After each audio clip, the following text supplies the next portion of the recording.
Meus irmãos, mais um domingo, estamos virtualmente presentes devido à situação que todos nós sabemos. Estamos em quarentena, o que nos impede de nos reunir neste lugar onde estou, mas que não nos impede de adorar a Deus juntos através desses meios midiáticos. Devemos agradecer a Deus porque hoje temos esses meios. Se não fosse isso, sem dúvida também estaríamos em situação pior do que estamos.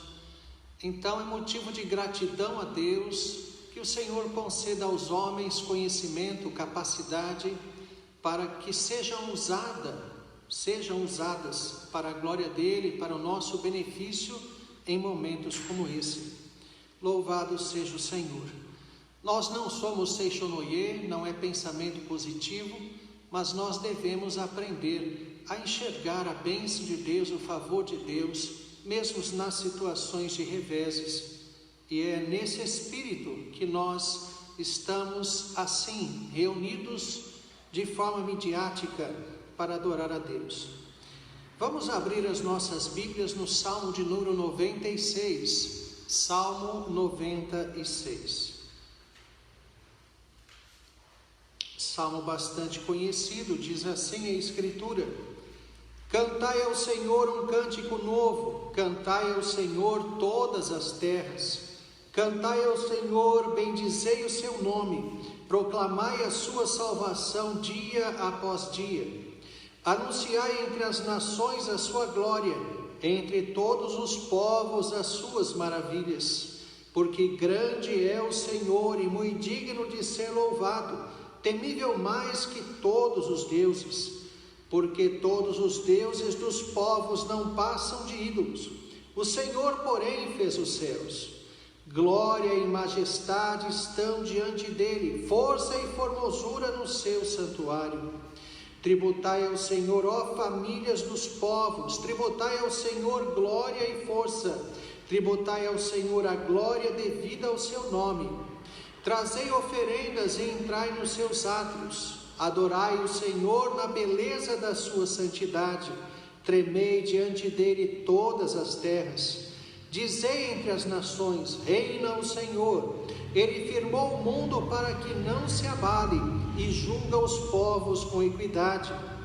Alegrem-se os céus e a terra exulte, ruja o mar e a sua plenitude, folgue o campo e tudo o que nele há, regozijem-se todas as árvores do bosque na presença do Senhor, porque vem julgar a terra, julgará o mundo com justiça e os povos consoante a sua fidelidade. Meus irmãos, o salmista começa o salmo exortando e convidando o povo a cantar louvores a Deus, cantar ao Senhor um cântico novo.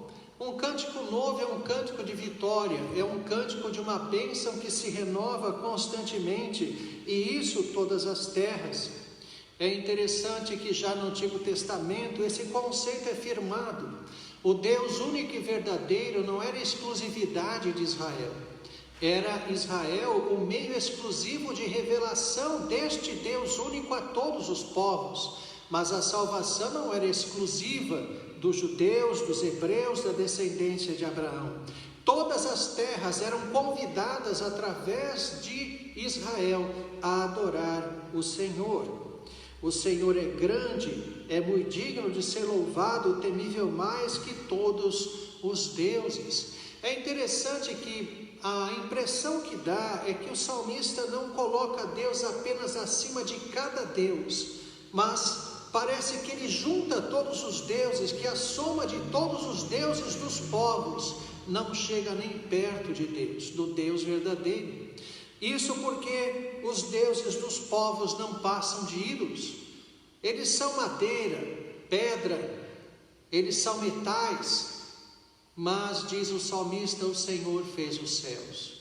Ele não só existe, como é o Todo-Poderoso, e não há poder maior do que a existência. A própria salvação, ela tem que ser entendida em termos de renovação da própria existência, em termos de restauração da criação. O que é a ressurreição final, senão um recriar de Deus de toda a criação? Não no sentido de fazer outra, o nosso corpo ele é transformado em matéria incorruptível e toda a criação remoçada, restaurada ao seu padrão original. Então percebam como que a própria salvação está atrelada indissoluvelmente à própria existência, uma restauração da existência. O poder da criação é o poder da ressurreição.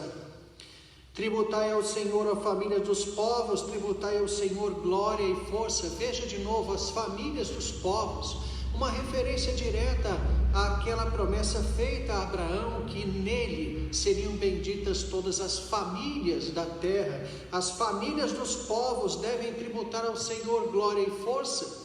Quando nós vemos no Pentecoste os apóstolos falando nas línguas dos povos, é exatamente isso que se cumpre. A igreja agora, o povo sendo aberto a todas as famílias dos povos. E é por isso que nós devemos entrar no seu santuário e oferecer a Ele culto, adorar ao Senhor, reconhecendo a majestade, a beleza da santidade de Deus. E porque Deus é santo, toda a terra treme diante dele. Um dos aspectos da glória de Deus que mais nos impressionam e que é o último passo da glorificação no próprio Cristo é o seu retorno para julgar. Nós pensamos geralmente na glória de Deus relativa à criação, aos atos de Deus, aos feitos, mas a justiça de Deus, a sua santidade expressa na justiça, é uma das coisas que mais destacam a glória do Senhor. E nós, como crentes, ao invés de nos habituarmos com o pecado e com a injustiça, nós devemos mirar a glória de Deus e perceber a sua grandeza, a sua majestade e amar a sua santidade. Se nós amamos a santidade de Deus, certamente tudo em nós refletirá isso também. Esse é o caminho da santidade. Não é uma autoimposição daquilo que Deus diz, mas é o fruir de uma vida com Deus, o apego à própria santidade do Senhor. Vamos curvar as nossas frontes, vamos nos dirigir a Deus em oração. Senhor nosso Deus, como é bom estar na Tua presença, como é bom, ó Deus, saber que nossos irmãos nesse momento estão curvados diante de Ti em oração, adorando o Senhor. Ó Deus, pedimos que mesmo no ambiente do lar haja concentração, haja solenidade, que todos, ó Deus, não estejam simplesmente assistindo a um programa, mas estejam realmente participando de um culto com toda seriedade, com toda solenidade. Que não percam, ó Deus, a bênção da experiência de estar diante do Senhor. E estar diante do Senhor não temos olhos para mais nada. Não temos olhos para familiares, não temos olhos para os animais domésticos, não temos olhos para qualquer outra coisa que não seja o Senhor. E que essa concentração assim, ó Deus, leve todos a uma experiência maravilhosa contigo, uma experiência de genuína adoração. Abençoa, Deus, a cada um que está buscando o Senhor nesse momento, que a Tua graça, a Tua bênção estejam sobre todos. Recebe o nosso louvor e a nossa gratidão. Nós oramos no nome de Jesus. Amém. Entoemos o hino de número 3, a Igreja em Adoração.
continuidade, meus irmãos, ao nosso culto, abramos agora no Evangelho, segundo narrou Mateus, no capítulo 6, leiamos os versos 25 a 34.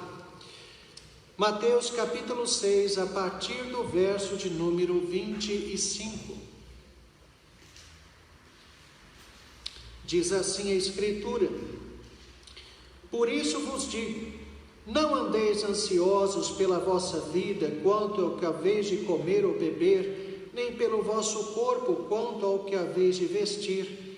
Não é a vida mais do que o alimento e o corpo mais do que as vestes? Observai as aves do céu, não semeiam, não colhem, nem ajuntam em celeiros, contudo vosso Pai Celeste as sustenta. Porventura não valeis vós muito mais do que as aves? Qual de vós, por ansioso que esteja, pode acrescentar um côvado ao curso da sua vida? E por que andais ansiosos quanto ao vestuário? Considerai como crescem os lírios do campo, eles não trabalham nem fiam. Eu, contudo, vos afirmo que nem Salomão, em toda a sua glória, se vestiu como qualquer deles. Ora, se Deus veste assim a erva do campo, que hoje existe e amanhã é lançada no forno, quanto mais a vós outros, homens de pequena fé. Portanto, não vos inquieteis dizendo, que comeremos? Ou com que nos vestiremos? Aliás, que beberemos? Ou com que nos vestiremos? Porque os gentios é que procuram todas estas coisas, pois vosso Pai Celeste sabe que necessitais de todas elas. Buscai, pois, em primeiro lugar o seu reino e a sua justiça, e todas estas coisas vos serão acrescentadas. Portanto, não vos inquieteis com o dia de amanhã, pois o amanhã trará os seus cuidados. Basta ao dia o seu próprio mal. Meus irmãos, esse texto é muito interessante e aplicável de forma especial à época que estamos vivendo, porque ele contempla a vida e o alimento. As duas coisas que estão sendo tão enfatizadas em nossa época, como se pudessem até mesmo estar em relação de inconformidade ou em não podendo se harmonizar. Estamos vivendo uma época onde a vida está sendo colocada contrário ao alimento e vice-versa. Isso é uma coisa muito interessante e até mesmo chocante, porque na verdade as duas coisas compõem aquilo que Deus planeja para o homem: a vida e o alimento, a vida e o vestuário. Nós precisamos disso. O texto enfatiza que nós não vivemos sem comida e sem roupa, que estas coisas elas são não opcionais, elas são vitais, sem isso não se vive. E Deus está dizendo, Cristo está nos ensinando, que Deus é aquele que tanto dá a vida quanto dá os meios. Então não devemos temer nem a vida e nem o sustento. Nós devemos confiar que Deus é aquele que está acima de tudo e de todos e que organiza e equaciona estas coisas. Nós devemos fazer aquilo que nos compete. Devemos ser extremamente criteriosos tanto com a vida quanto com o sustento. Porque ninguém vai bater na sua porta na hora do almoço dizendo a comida chegou. É sua necessidade trabalhar e prover o sustento. E Deus assim, através desses meios, faz com que a vida dos seres humanos, especialmente dos seus filhos, vão adiante. Deus é Pai zeloso. Não nos preocupemos com a vida e nem com o sustento. São esferas divinas. Isso não quer dizer que não haja a nossa responsabilidade em relação a isso. Nós não podemos garantir nem a vida e nem o sustento. Essa é a verdade.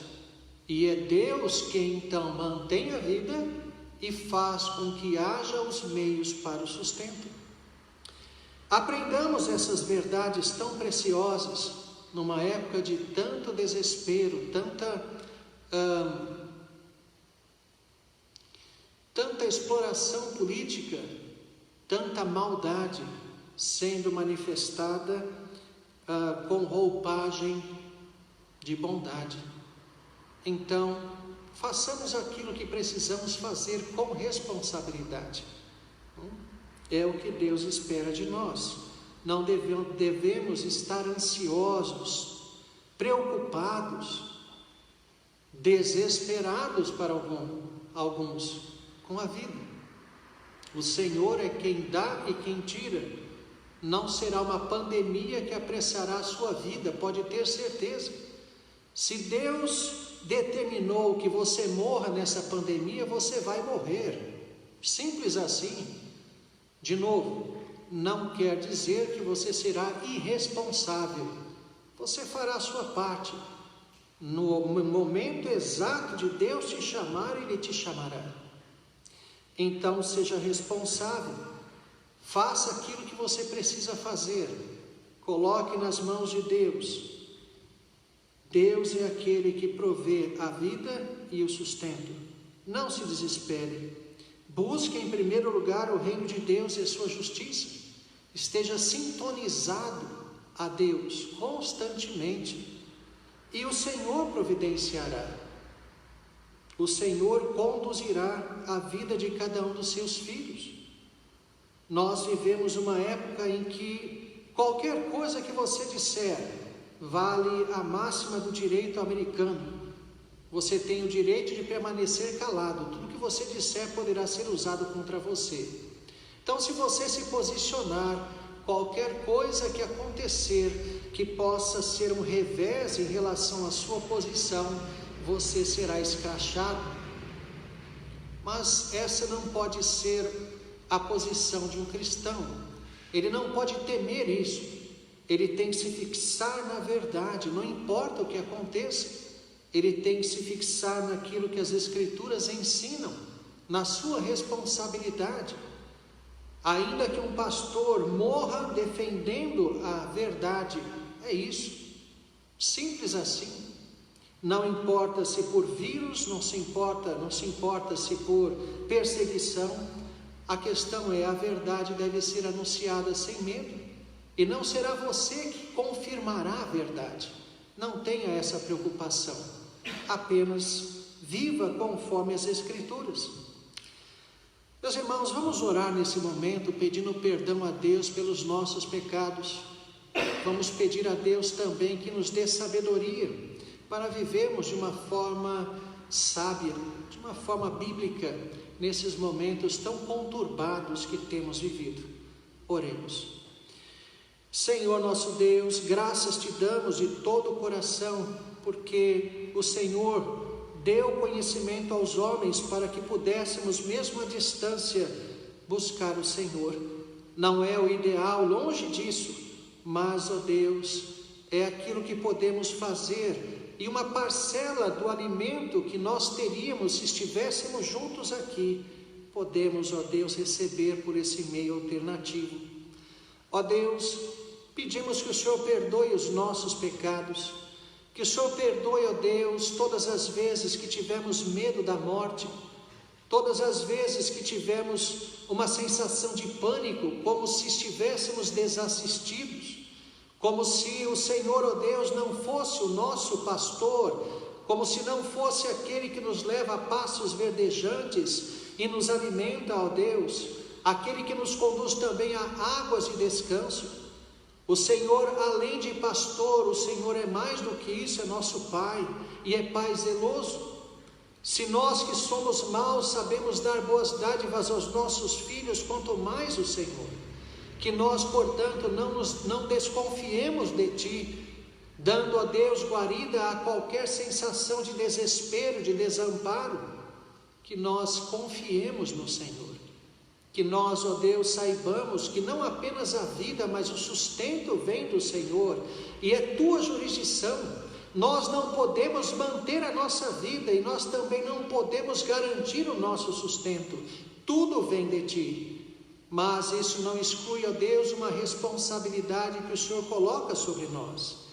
É necessário trabalhar, é necessário ter sabedoria, é necessário fazer aquilo que nos compete. Pedimos, portanto, a Deus que o Senhor abençoe o Teu povo com sabedoria e entendimento da Tua palavra. Mas isso, ó Deus, não é mágico. Isso só virá se o teu povo, que se chama pelo teu nome, clamar pelo Senhor e buscar o Senhor todos os dias. O entendimento vem pelo contato contigo. Ó Deus, opera esse milagre. Sabemos que as adversidades têm o poder de quebrantar os seres humanos. Sabemos, na verdade, que o Senhor pode usar isso, porque muitos seres humanos, na adversidade, endurecem ainda mais o coração.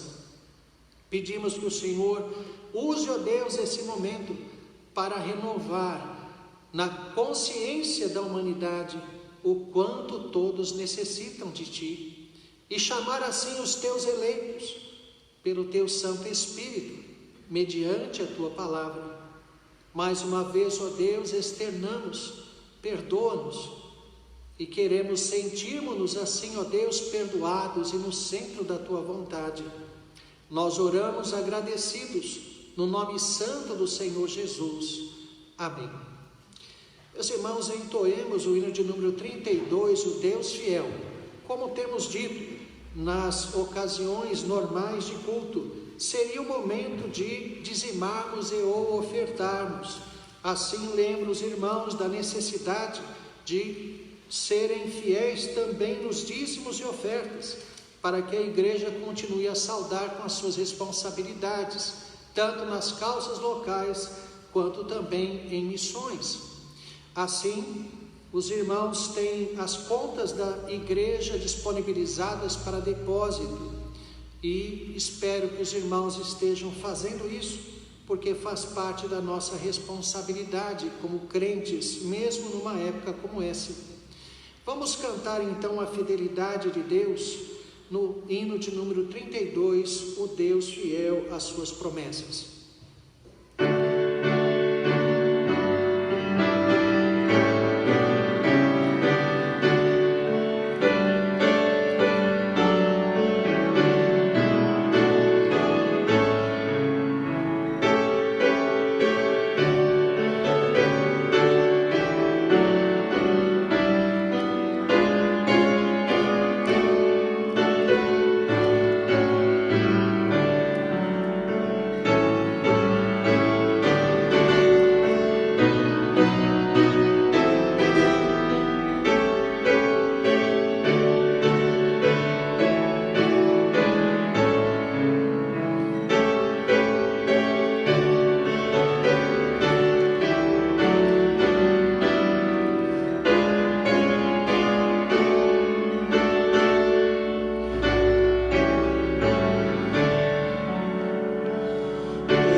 irmãos, nesse momento vamos nos dirigir a Deus uma oração de gratidão pelos dízimos e ofertas que os irmãos têm depositado nas contas da igreja.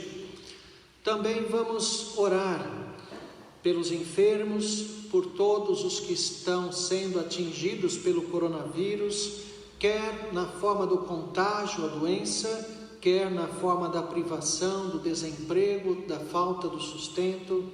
Pedir que Deus dê a todos a confiança, a tranquilidade, sabendo que o Senhor é aquele que governa e dirige todas as coisas. Não existe caos para Deus, apenas ordem.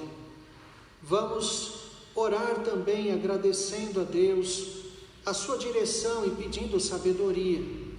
Vamos pedir que o Senhor abençoe também os missionários afetados com a queda no sustento, com também o coronavírus nos lugares onde estão. Seus ministérios certamente estão também, entre aspas, afetados por isso. Vamos orar pelos perseguidos, que o Senhor dê a eles a firmeza e também a paz. Vamos orar também pelo nosso país. Temos visto com tristeza cada vez maior, crise após crise.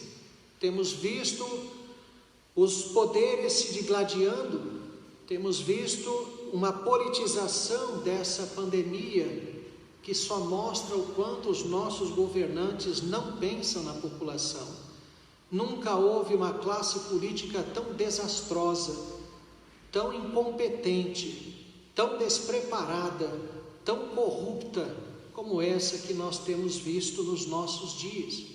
A tentativa de trazer um modelo de honestidade tem gerado toda essa violência entre os poderes. Vamos orar também pela Igreja Presbiteriana do Brasil, pedir que Deus tenha misericórdia do reverendo Roberto Brasileiro, da mesa do Supremo Concílio, pedir que o Senhor mantenha as igrejas presbiterianas como igrejas fiéis. Vamos expandir essa súplica a todo o povo de Deus espalhado pela terra. Oremos. Senhor nosso Deus, graças te damos de todo o coração, porque somos teus filhos.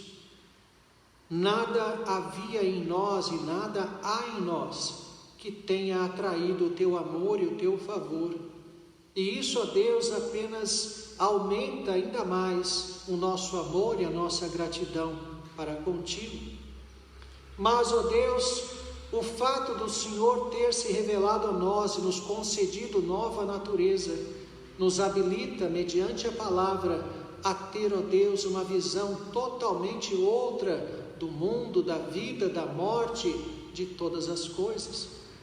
E assim, ó Deus, pedimos que o Senhor abençoe grandemente todos os enfermos. Sabemos que muitos têm sido contaminados com o coronavírus. Sabemos que a vida de todos sempre esteve nas tuas mãos, não apenas agora. Sabemos que muitos crentes morreram de câncer e até de gripe comum, que evoluiu para uma pneumonia, meningites e outras coisas também alcançaram teus filhos, ó Deus. As enfermidades também são um meio de o Senhor chamar teus filhos à tua presença.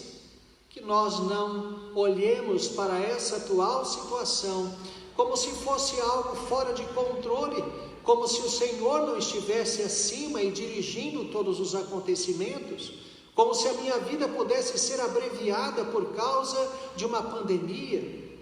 Tem misericórdia, ó Deus, que o teu povo que se chama pelo teu nome tenha confiança no Senhor.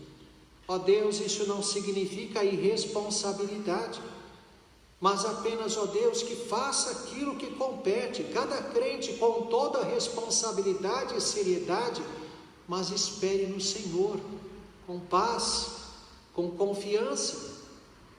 Abençoa, portanto, ó Deus, nossos irmãos afetados pelo coronavírus. Lembra-me, ó Deus, o reverendo Jorge, nosso conhecido, e sua esposa, também o reverendo Ronaldo Lidório e sua esposa Rossana. E tantos outros, ó Deus, irmãos afetados, pedimos a tua graça e a tua misericórdia sobre a vida deles.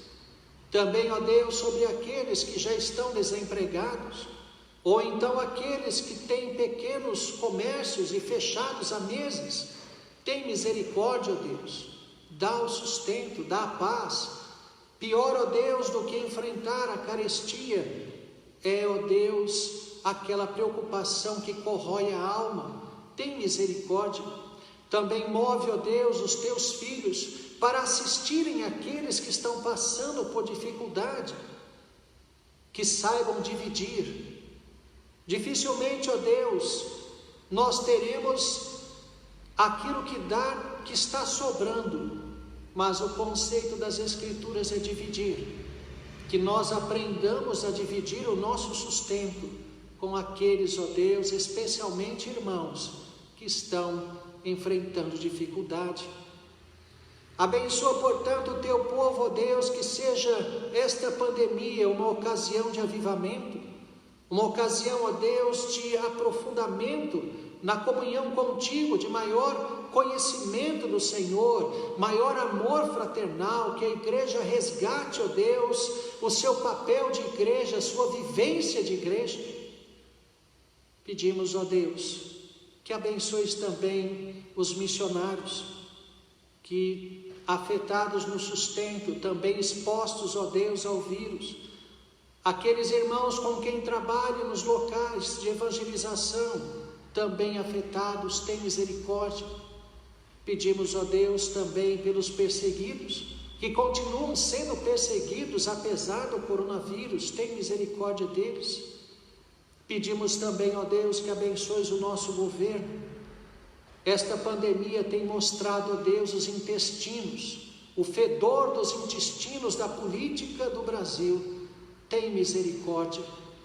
Que tragédia quando alguém se levanta para fazer algo honesto, ou pelo menos propõe essa ideia. Quantas reações, quanta politização. Tem misericórdia, ó Deus. Abençoa aqueles que estão buscando fazer o bem, e pedimos que a tua mão se levante contra aqueles que estão agindo na impiedade, buscando apenas interesses próprios e operando mal. Faz, ó Deus, com que a tua mão seja visível nos 3 poderes desse país. Pedimos, ó Deus, que abençoes também a Igreja Presbiteriana do Brasil, Reverendo Roberto Brasileiro, sua família e toda a mesa do Supremo Concílio. Pedimos, ó Deus, que o Senhor abençoe, sustente, dê sabedoria, e que cada igreja presbiteriana seja fiel, não aprenda com a pandemia a negligência, mas sim, ó Deus, o empenho e a maior dedicação ao Senhor. Também pedimos que isto, ó Deus, se estenda a todos os teus filhos na face da terra, que todos sejam firmados na tua presença e aprendam muito mais do Senhor. Ó Deus, recebe o nosso louvor e a nossa adoração. Como é bom saber que o Senhor vai adiante de nós e está em nós. Oramos no nome santo do Senhor Jesus. Amém. Meus irmãos, para a nossa edificação, abramos as nossas Bíblias na carta de Paulo à igreja de Éfeso, no capítulo 5. Leiamos o verso de número 24. Efésios, capítulo 5, verso de número 24.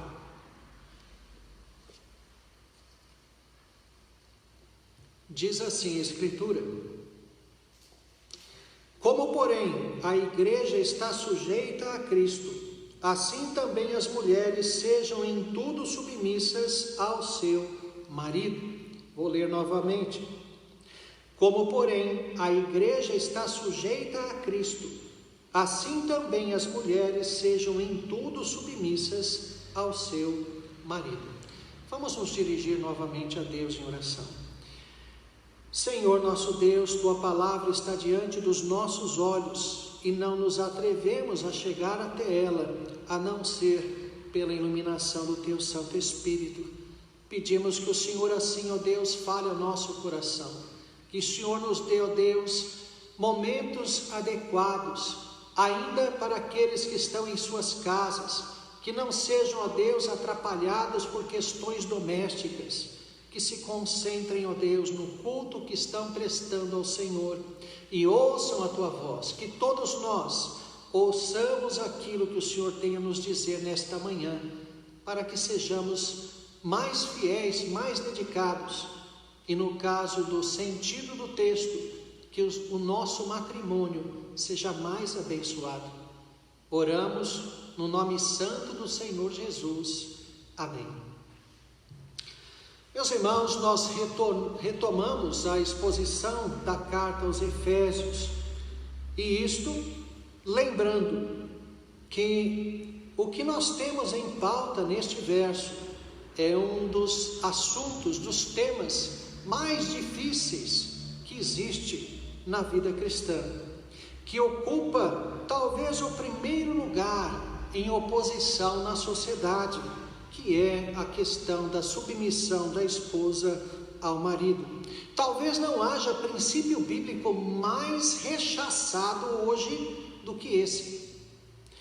Já vimos, meus irmãos, que o que o apóstolo está a fazer aqui é, na verdade, a aplicação de um princípio muito mais amplo, um princípio que rege todos os relacionamentos na igreja, mas agora aplicando os relacionamentos particulares. Colocando isso de outra forma, devido ao fato de haver hierarquias são necessárias, ainda mais numa sociedade caída. Portanto, Deus não apenas estabelece, mas ordena que haja hierarquias, tanto dentro quanto fora da igreja e até mesmo na própria família. Paulo, então, faz questão de preservá-las. Por que essa necessidade? Porque ele havia afirmado que no ambiente da igreja, todos nós somos iguais, como se hierarquicamente iguais. Mas para que não houvesse essa má interpretação, para que não se pensasse que a afirmação que nós devemos nos sujeitar uns aos outros implicasse então falta de hierarquia, então Paulo faz questão de enfatizá-las também. Tal afirmação poderia ser tomada como anarquia. Todos estamos então no mesmo nível de autoridade, alguém poderia pensar. Por que devemos nos submeter uns aos outros, se nós devemos nos sujeitar uns aos outros? Não haveria sentido, não haveria então espaço para hierarquias. No entanto, Paulo disse que esse é um princípio geral, que na igreja, em tudo que for lícito e correto, tudo que é agradável a Deus, nós devemos nos submeter e até mesmo obedecer nesse sentido. Se alguém chegar para outro irmão e apontar o bem, isso é praticamente uma ordenança, é algo que precisa ser feito. Não é uma situação de sujeição como se o outro fosse maior, mas sempre que é apontado o bem, a correção, é o que eu preciso fazer. Mas isso jamais pode invalidar as autoridades que o próprio Deus constituiu, o próprio Deus ordena.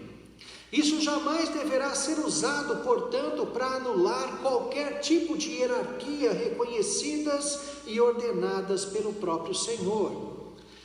Meus irmãos, reparem como isso é algo que tem ocorrido de uma forma ampla, geral na sociedade. Está na raiz até mesmo da própria questão, do próprio problema feminista que vemos com tanta clareza nos nossos dias. Há uma pregação de uma democracia em termos de anarquia. O que os nossos governantes estão mostrando é uma boa ilustração disso. Pensa-se e concebe-se uma espécie de democracia dentro e fora da igreja como uma espécie de nivelamento pernicioso que concede então uma suposta liberdade a todos para fazerem o que bem entenderem. Democracia jamais foi isso. Democracia não é uma licença para se fazer o que se quiser. Essa é uma noção diabólica de democracia. A anarquia é diabólica. A falta de submissão ao Estado geralmente me colocará em rota de colisão com o meu próximo, e às vezes até literalmente, se essas normas forem as de trânsito. Por exemplo, na igreja, se os crentes não respeitarem as orientações da liderança, logo estarão também se digladiando, logo estarão em muitos conflitos. Quem deverá tocar e dirigir o louvor? Quem deverá dar aula na escola dominical? Esse ou aquele? Qual será o passeio a se fazer? Qual será o tema do retiro? Como serão administrados os recursos arrecadados pela igreja? Há uma infinidade de questões, e se todos então se achassem no direito de palpitar e falar sobre tudo isso, então nós viveríamos uma Babel. Então haveria, sem dúvida, grandes, intermináveis atritos. Se não houver, portanto, uma estrutura de liderança, nós gastaríamos mais tempo tentando resolver os problemas de relacionamento do que trabalhando até mesmo. Da mesma forma, se nós nos lembrarmos que o que o apóstolo Paulo está fazendo aqui, no texto que nós falamos, no capítulo 5, depois de falar desse princípio geral de nos submetermos uns aos outros, qual é o objetivo de Paulo? Essas estruturas, meus irmãos, elas são hierarquias preservadas e ordenadas por Deus, segundo o cotidiano da sociedade conhecida no primeiro século: a esposa ao marido, os filhos aos pais, os escravos aos seus senhores. Mas por quê? Por que isso? Porque Paulo está ensinando e reforçando isto. O que subjaz a esse ensinamento? Aquilo que Paulo havia dito um pouco acima: enchei-vos do Espírito. Essa sujeição, meus irmãos, não é apenas uma necessidade para a igreja. A estrutura que Paulo defende, o fato de nos sujeitarmos uns aos outros, não anula as hierarquias, porque como essas coisas podem então se encaixar? Porque elas não são apenas uma ordenança, mas elas são também uma evidência. Evidência do quê? Da plenitude do Espírito, de como é a vida daquele que vive tomado pelo Espírito Santo de Deus.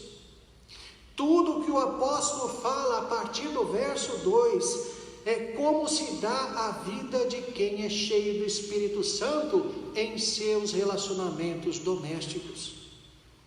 Depois de ordenar no verso 18 que nós busquemos este estado de plenitude do Espírito, agora então ele mostra como é a vida de quem é pleno do Espírito, a começar, percebam, nos nossos lares. Meus irmãos, já vemos nisso então um enorme ensinamento, um preciosíssimo ensinamento. Não há nada melhor, não há evidência maior ou mais contundente da plenitude do Espírito Santo do que a forma como me relaciono, a começar da minha casa. Não há como enxergar melhor o Espírito Santo na vida de uma pessoa do que em seus relacionamentos, e a começar da sua casa. Por conseguinte, se a necessidade da plenitude do Espírito visa principalmente relacionamentos, estes servir uns aos outros, então é lícito concluir que não há nada mais difícil na vida cristã do que os relacionamentos. Por isso é que aí é que a presença de Deus, o seu Santo Espírito, mais se evidencia. quando eu tenho relacionamentos saudáveis cristãos, então isso é a maior prova de que Deus transformou a minha vida e que eu vivo na plenitude do Espírito. Nada é mais difícil para seres humanos caídos do que viverem juntos. Que coisa terrível é essa natureza caída. E não há proximidade maior entre duas pessoas do que a experiência conjugal, do que a experiência entre um homem e uma mulher na estrutura do casamento. Então, vejam onde nós chegamos. Qual é a conclusão? Não há situação que mostre e que necessite mais da plenitude do Espírito do que o casamento. Se do ponto de vista teológico não há dificuldade maior para a sujeição do que na estrutura do casamento, como nós vimos na exposição do verso 22, por causa da queda através da mulher, pelo diabo ter tomado a mulher como meio de fazer o homem cair, tudo isso nós falamos na exposição do verso 22. Isso se confirma também quando nós compreendemos isto que estamos falando, a questão mais prática, devido à proximidade. A proximidade também mostra que o relacionamento conjugal é o tipo de situação onde mais temos que nos anular, onde mais temos que viver a plenitude do Espírito. É uma exigência e é também uma evidência para aqueles que vivem.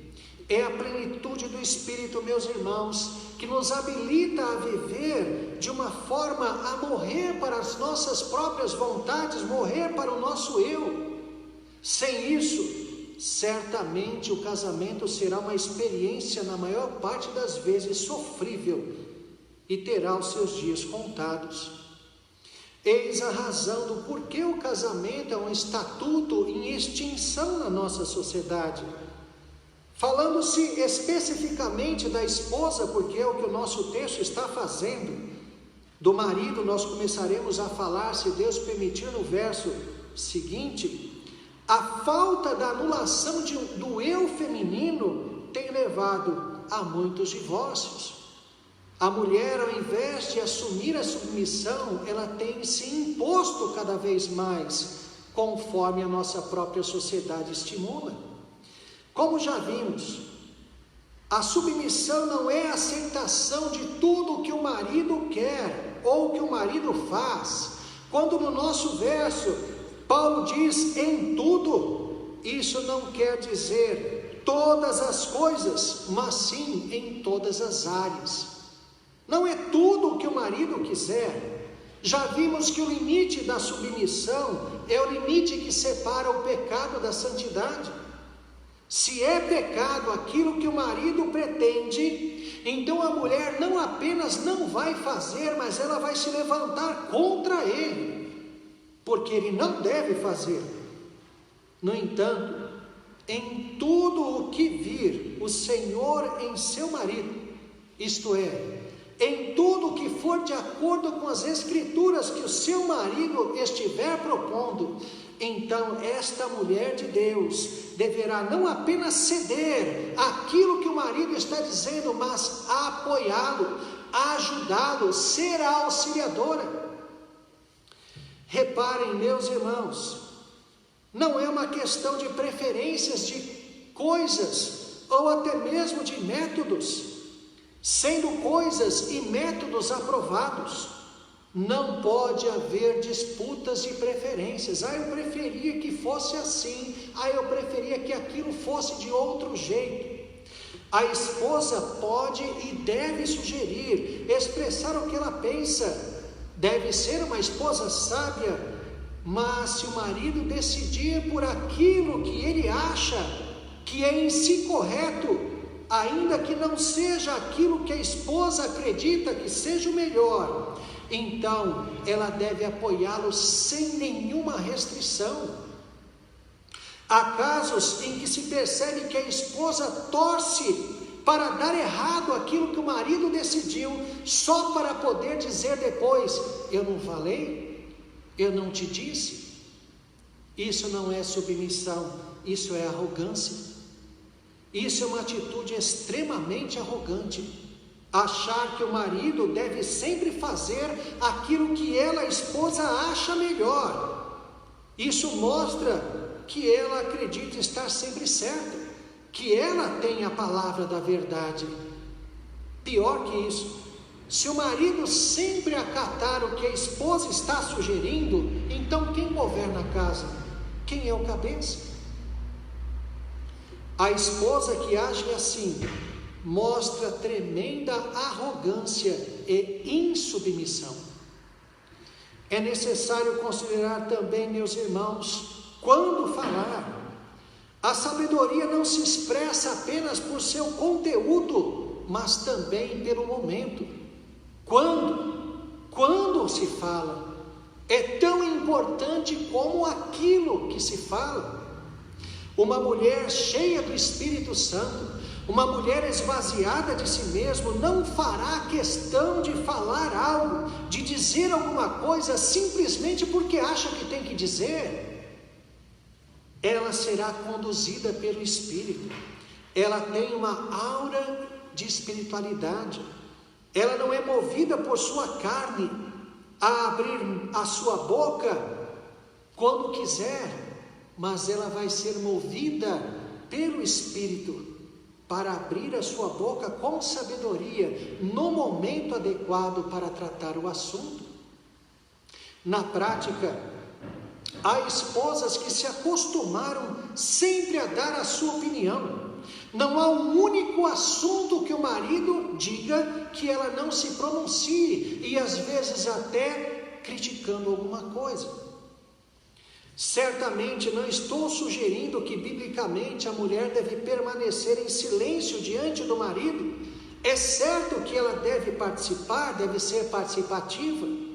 Mas qual a intenção de alguém que quer sempre falar, sempre dizer aquilo que pensa? A insubmissão também se manifesta aí. Às vezes, meus irmãos, o que está por trás do sempre falar é a necessidade de dar o seu aval, de dar a sua opinião para se posicionar. Porque na verdade o que se tem por trás disso é uma ideia de autoridade. Eu estou me posicionando diante de todo e qualquer assunto que o marido disser. Ora, não é necessário que alguém sempre diga que você está certo, mas ocasiões importantes, isso seria válido. Se é uma questão basilar, se é uma questão que envolve o próprio lar, então a esposa jamais deveria se omitir de falar, de se manifestar. Mas se é você que tempera a salada com limão ou com vinagre, se você vai dizer isso para o seu marido, como ele tem que fazer? Se você comprou, vai dizer para o marido se ele comprou a carne no mercado ou no açougue, vai dar a sua opinião. Se o marido se veste desta ou daquela forma, então a esposa vai ter que dar a sua opinião. Se passa esse ou aquele desodorante, ela tem que dar a sua opinião. Já vi até casos quando uma esposa não suportava ver o marido pensando, ela exigia que ele dissesse o que ele estava pensando. Essas situações, meus irmãos, são corriqueiras na vida conjugal. Falando-se da responsabilidade das mulheres, santas, piedosas, mulheres de Deus, tenham cuidado. Tenham cuidado. A mulher, até cientificamente, comprovadamente, fala muito mais do que o homem. Por isso, vocês, mulheres, têm que ter ainda muito mais cuidado do que vão falar do que o marido. Tenham cuidado. Falem quando necessário.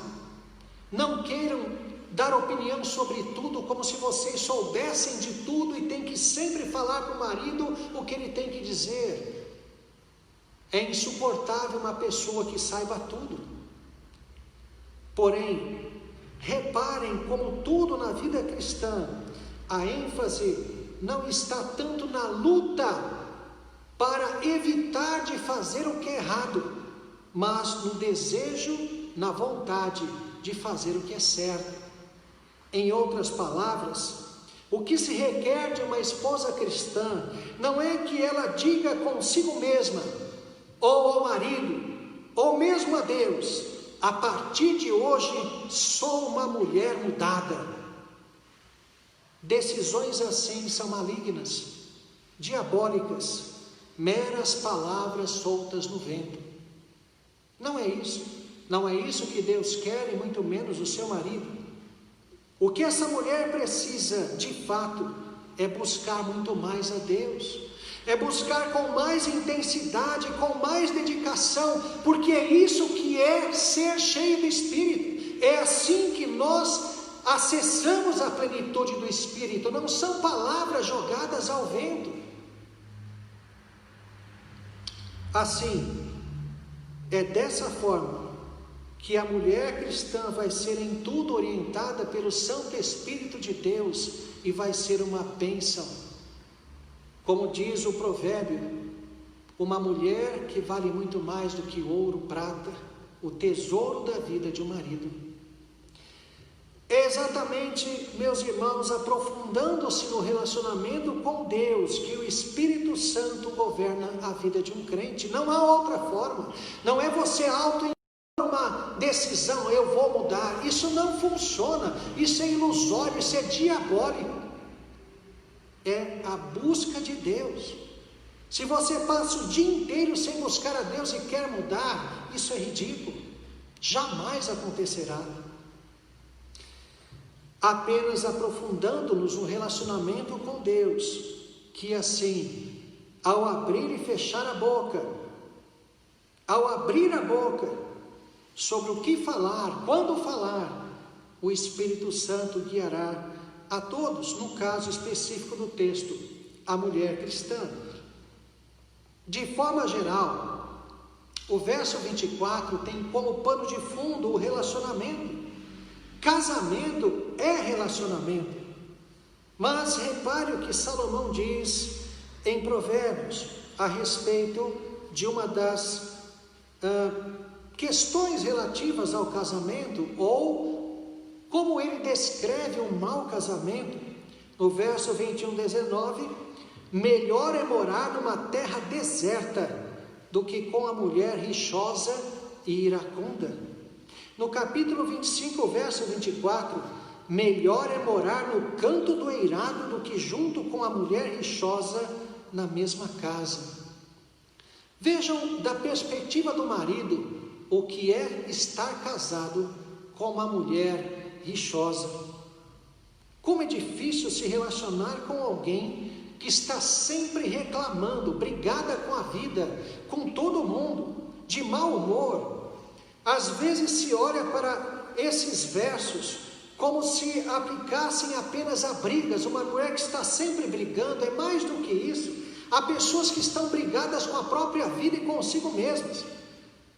Sem dúvida que isso levaria qualquer marido a querer habitar num deserto, ou então a subir no telhado mesmo em dia de chuva para ter lá um momento de tranquilidade. Uma esposa assim torna a vida do marido miserável. Mas o comportamento rixoso é então resultante de uma contínua insatisfação com tudo.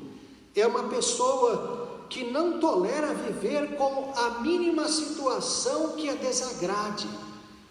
Ela tem que ter um contexto exatamente conforme aquilo que ela pretende. Então ela falará de sua insatisfação, porque está chovendo ou porque está fazendo sol, porque a máquina de lavar está boa ou é diferente, com os filhos, com o seu trabalho, em relação às suas pessoas, em relação aos seus colegas de trabalho, em relação ao seu desempenho profissional, em relação à sua família, à família do marido, em relação ao governo. Todos os seus assuntos vão ser assuntos que vão externar alguma insatisfação. Essa pessoa está brigada com a existência.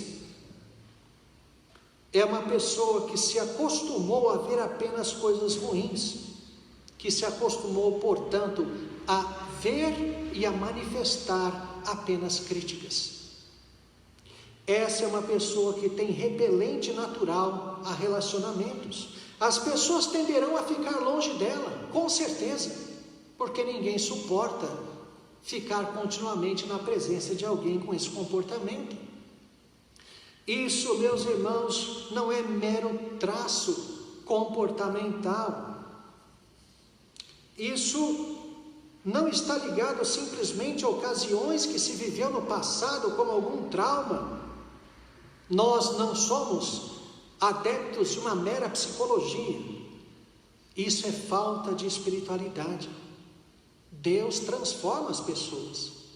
Não é possível que uma pessoa que vê a salvação, a plenitude de Deus, que é preenchida pelo Espírito Santo, só consiga ver e falar de problemas. Isso é falta de Deus. A boca fala do que está cheio o coração. Como alguém que está pleno do Espírito só reclama da vida, de tudo e de todos.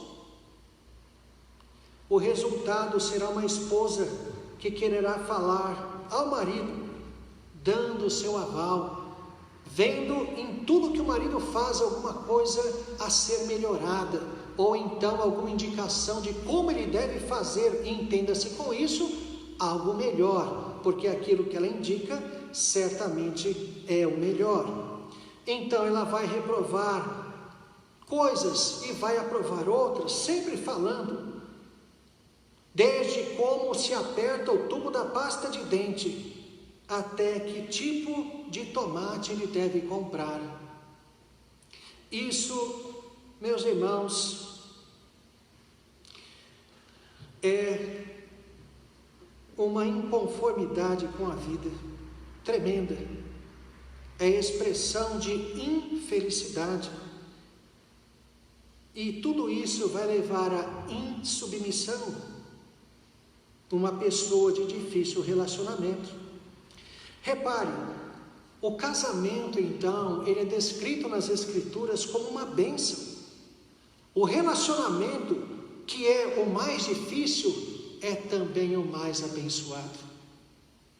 Um casamento revestido da espiritualidade, onde marido e esposa vivem a plenitude do Espírito, é depois o relacionamento com o próprio Deus, o relacionamento mais abençoado, a maior bênção de todas.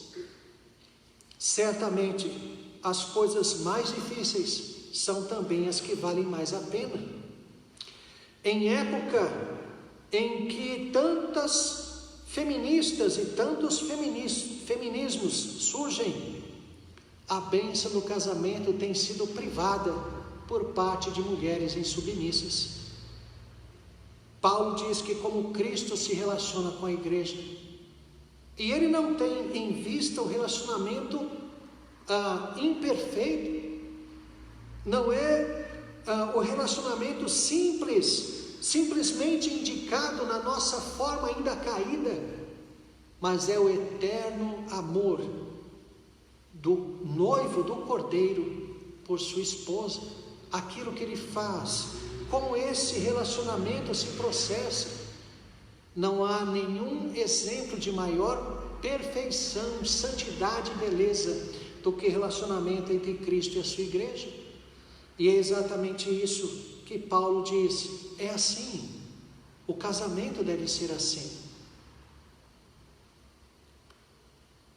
Santas mulheres de Deus, deixem, portanto, a carne para trás, abdiquem de vez do velho homem, busquem a comunhão diária com Deus. Reparem, é curioso que a insubmissão está ligada, e o próprio feminismo estão ligados a uma era onde as esposas deixaram o lar para ir para a vida profissional. E assim como os homens passam o tempo todo fora de casa, as mulheres também. E isso tem levado a tanto os homens quanto as mulheres não terem vida com Deus. A insubmissão está ligada também ao fato da mulher não ter tido o tempo que precisa diante de Deus diariamente. Ainda mais a mulher, que geralmente chegando em casa ainda vai ter que assumir alguma função doméstica, ainda que tenha empregada. Então esta falta de tempo enorme, obviamente, vai trazer a soberba à mulher, assim como traz ao marido. Toda falta de tempo com Deus diária é um incremento ao velho homem, é o alimento necessário para que o velho homem vá assumindo a liderança, ao invés de viver na plenitude do Espírito. Lembre-se, portanto, o argumento de Paulo aqui é nada mais, nada menos, mostrar com clareza e nitidez cristalinas a presença do Espírito na vida de uma mulher. A mulher mostra isso na submissão. Não há nada que mostre mais isso do que a vida conjugal, expressa na submissão ao marido em tudo o que for justo. Então, qual é a conclusão a que chegamos? Falando-se especificamente às mulheres, qual é a conclusão que as irmãs chegam? São mulheres cheias do Espírito, são mulheres comandadas pelo Espírito, mulheres que abrem a boca com sabedoria no momento certo, ou são mulheres que fazem questão de falar de tudo, de ter sempre uma opinião, como se fosse um aval a dar ao marido? Tem que sempre falar ao marido a forma como ele deve fazer, desde as pequenas coisas. Tenham cuidado. Há muitas mulheres cristãs que confundem o fato de estarem casadas com um marido crente com a necessidade de um marido que tenha que engolir todas as coisas, tenha que aceitar todas as coisas. Embora o divórcio jamais seja justificado, a não ser em caso de traição e abandono, muitos maridos não conseguem. Não é uma legitimação, não é nem mesmo uma desculpa, mas estou dizendo às mulheres cristãs que não achem que os seus maridos vão se manter na linha constantemente. Não esperem isso por si mesmas. Invistam na vida dos maridos, destaquem neles a espiritualidade, enfatizem neles a responsabilidade do lar como chefes da casa, chefes espirituais. Não queiram moldar o marido vocês mesmas, é o Espírito Santo quem faz isso. Portanto, trabalhem na vida dos maridos, incentivando-os à oração e à leitura da palavra. É a melhor coisa que vocês podem fazer.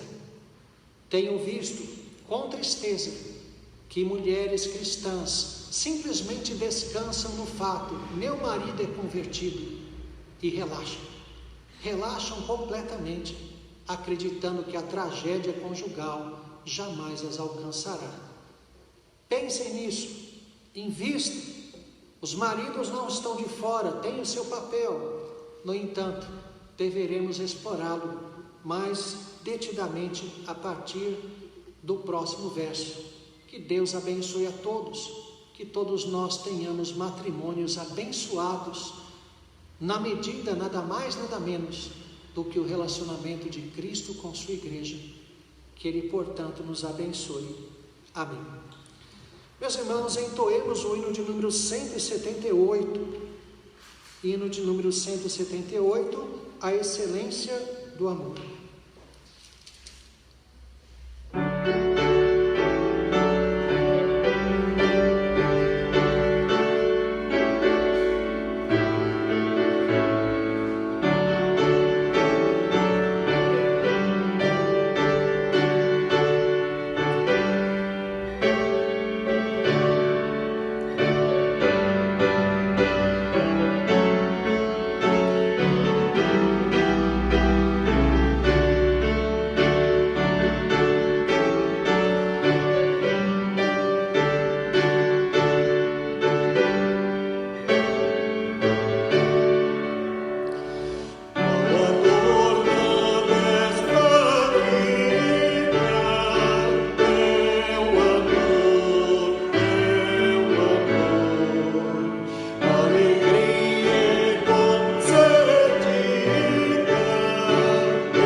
Ao final desse culto, vamos nos dirigir a Deus numa oração, recebemos a bênção apostólica e a escola dominical terá início através das mídias, cada um em sua classe. Oremos. Senhor nosso Deus, graças te damos por tua palavra, graças te damos, ó Deus, pelo nosso matrimônio. Graças te damos pelas mulheres santas e piedosas, mulheres cristãs, tuas filhas.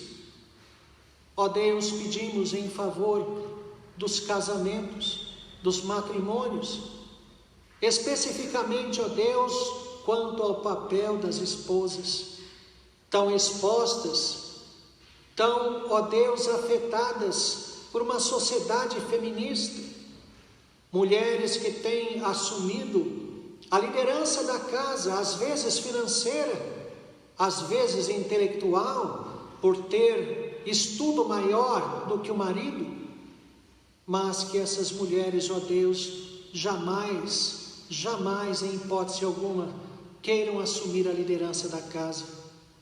Que elas saibam, ó Deus, ser mulheres cristãs, amadas por seus esposos, mulheres que tem alegria na submissão, não um peso, não um fardo, não uma vergonha, mas alegria.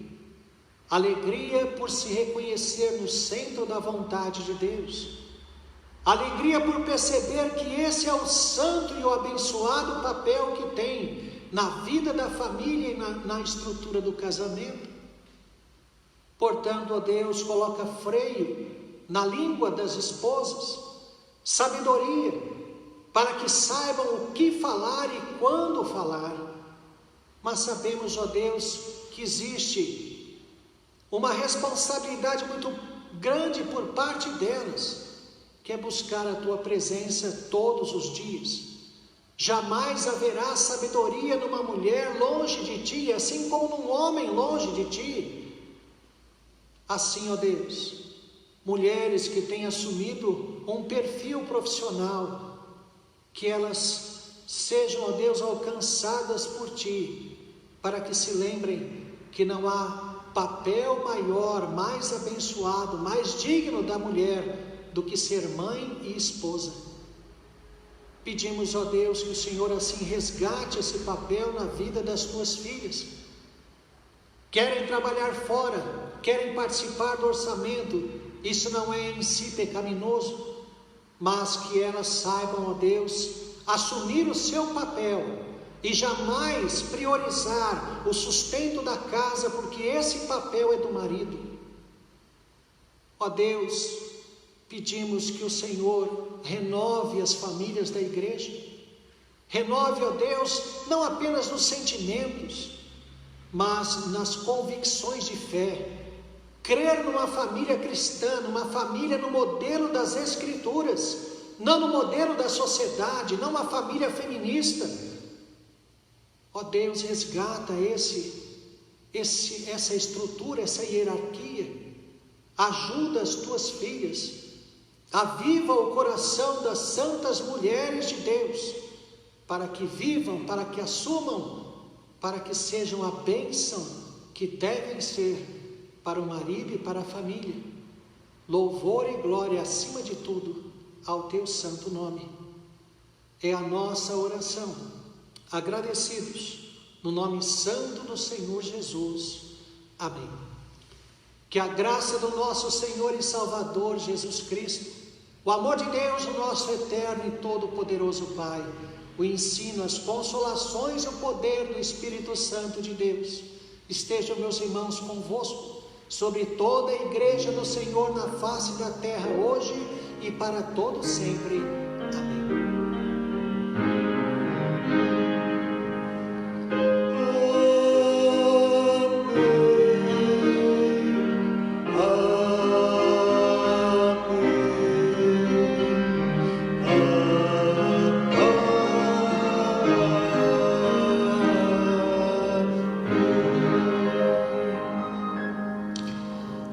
Meus irmãos, como disse, agora deverão começar as aulas de escola dominical. Às 18 horas, se Deus assim quiser, novamente estaremos transmitindo o culto para edificação de todos. Lembrem-se, vocês estão em casa, mas é o dia do Senhor. Sejam sérios, aproveitem o dia para estar na presença de Deus, leiam bons livros, orem juntos, reúnam a família.